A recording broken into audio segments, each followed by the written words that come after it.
Mark chapter 8, New American Standard Version.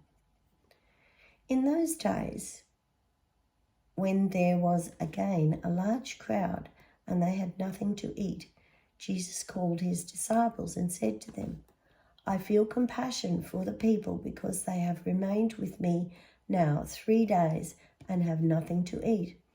If I send them away hungry to their homes, they will faint on the way, and some of them have come from a great distance. And his disciples answered him, Where will anyone be able to find enough bread here in this desolate place to satisfy these people? And he was asking them, How many loaves do you have? And they said, 7.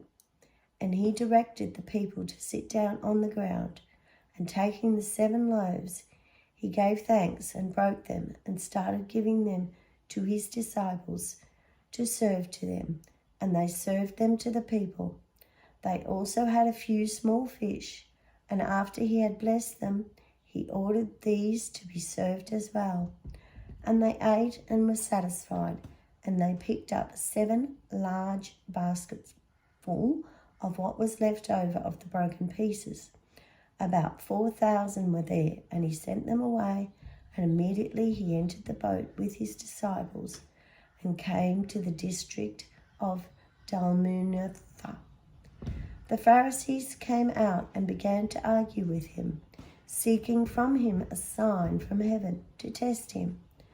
Sighing deeply in his spirit, he said, Why does this generation seek for a sign? Truly, I say to you, no sign will be given to this generation. Leaving them, he again embarked and went away to the other side. And they had forgotten to take bread, and did not have more than 1 loaf in the boat with them. And he was giving orders to them, saying, Watch out, beware of the leaven of the Pharisees, and of the leaven of Herod. They began to discuss with one another the fact that they had no bread. And Jesus, aware of this, said to them, Why do you discuss the fact that you have no bread? Do you yet see or not yet see or understand? Do you have a hardened heart? Having eyes, do you not see?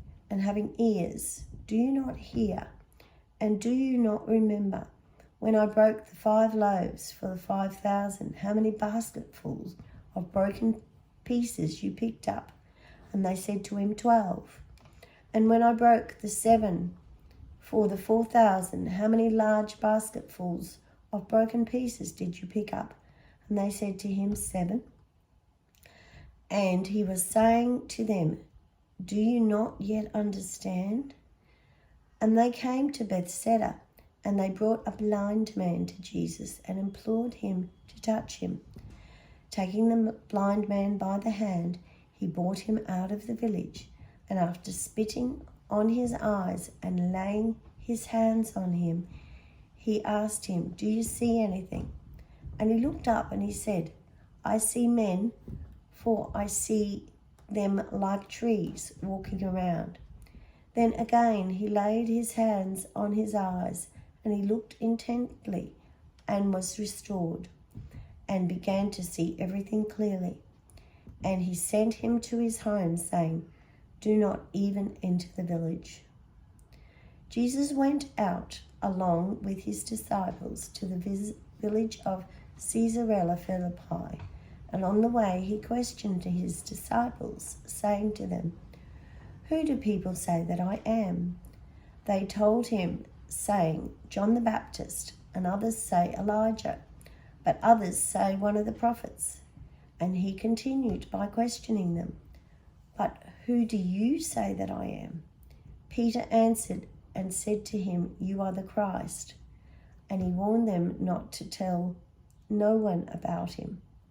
And he began to teach them that the Son of Man must suffer many things and be rejected by the elders and the chief priests and the scribes, and be killed, and after 3 days rise again.